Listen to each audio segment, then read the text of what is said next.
동화작용과 이하작용의 문제가 발생을 하면 대사에 문제가 생기고, 대사 기능이 젊을 때는 살이 찌게 됩니다. 복부 지방이랑 인슐린 저항성이 관계된다고 해서 심장이라든지 뇌, 암이랑도 연관이, 우리가 약을 먹으면 자꾸 내성이 생기잖아요. 인슐린에 대한 내성이, 물만 먹어도 살찐다는 거는 맞다고 또 볼 수 있습니다.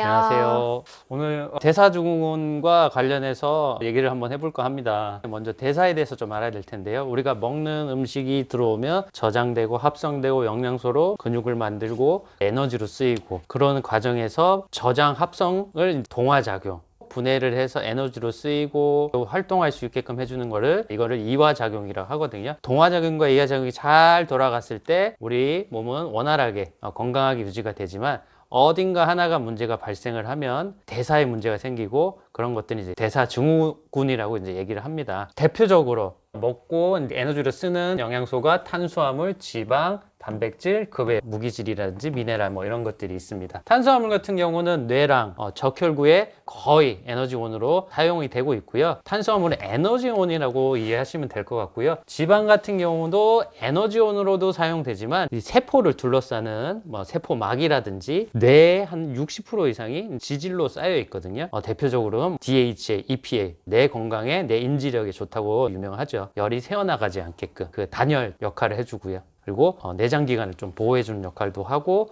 호르몬도 만들어주고, 그 다음에는 단백질은 아시다시피 근육이 있고요. 그 밖에 면역 체계라든지 그다음에 효소 이런 것들은 관계됩니다. 단백질 같은 경우는 몸의 구성 성분을 만들어주기 때문에 에너지로 쓰이는 게 좋지 않아요. 이런 영양소들 덕분에 건강을 유지할 수 있고 대사 기능이 원활하게 돌아가는데, 대사 기능이 젊을 때는 문제가 발생을 하면 살이 찌게 됩니다. 근데 노인이 되면 반대로 살이 쪽쪽 빠지게 되거든요. 어쨌든 찌든지 빠지든지 둘 중에 하나가 문제가 생기면 대사에 문제가 생겼다, 이렇게 보시면 될 것 같습니다. 대사증후군은 심장질환이라든지 고지혈증이라든지 이상지질혈증, 중성지방 콜레스테롤, 고혈압, 당뇨병, 치매, 암, 비알코올성 지방간, 이런 것들이랑 관계가 되고, 정확하게 뭔가 기전은 모르겠는데 대사에 문제가 생겨서 신드롬 X라고 그랬다면, 현재는 메타볼릭 신드롬이라고, 이거에 직접적으로 복부 지방이랑 인슐린 저항성이 관계된다고 해서 여러 가지 이런 요인들이 있다, 이렇게 보시고, 중성 지방이 150 이상일 경우,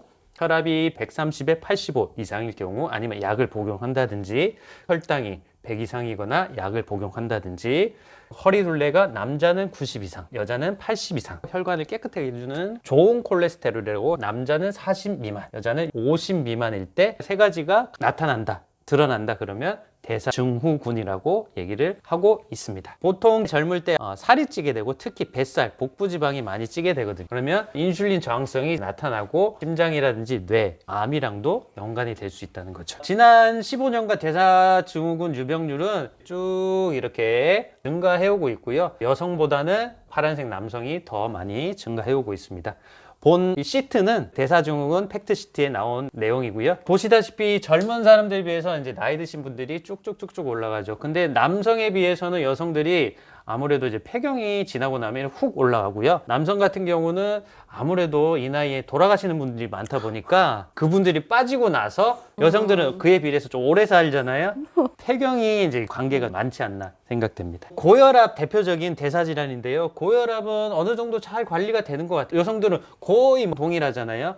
근데 아까 제가 말씀드렸듯이 인슐린 저항성이 복부 지방이라든지 이제 고혈당이랑 관계가 되거든요. 보겠습니다. 복부 지방 쭉 올라가죠. 특히 남성분들 거의 2배 가까이 올라가고 있잖아요. 생활 습관도 있지만 식이랑 워낙 관계가 많이 되지 않나. 요즘 음식, 그리고 혈당 볼게요. 남성들도 쭉 올라가죠. 여성들도 이렇게 쭉 올라가는 게 보이시니까 아무래도 인슐린 저항성이나 복부 지방과 현대에는 많이 관계가 된다고 볼 것 같습니다. 인슐린 저항성이 있다는 거는 우리가 약을 먹으면 자꾸 내성이 생기잖아요. 약을 더 많이 먹듯이 인슐린에 대한 내성이 더 많이 분비되는 상황이 된 거거든요. 보시다시피 날씬한 사람과 비만한 사람, 날씬한 사람은 파란색이고요, 비만한 사람은 빨간색입니다. 공복 시간이 이만큼 차이 나지만 식사하시고 이만큼 몇 배가 차이가 나잖아요. 그래서 이런 사람들은 물만 먹어도 살찐다는 그런 사람들이죠. 반면에 이런 사람, 날씬한 사람들은 대사 기능이 좋기 때문에 인슐린이 그만큼 적게 분비되기 때문에 확 저장시키기보다는 에너지를 쓰일 수 있는 몸으로 된다는 거죠. 물만 먹어도 살찐다는 거는 과학적으로 맞진 않지만 비례한 얘기는 맞다고 또 볼 수 있습니다. 그래서 대사에 문제가 생기면 살이 찌고요. 살이 찌면서 대사질환이 발생을 하고 비만이 중심이 있고요. 대사질환인 심장질환, 고혈압, 당뇨병, 치매, 이상지질혈증, 지방간이 나타나고 암에서는 자궁폐암,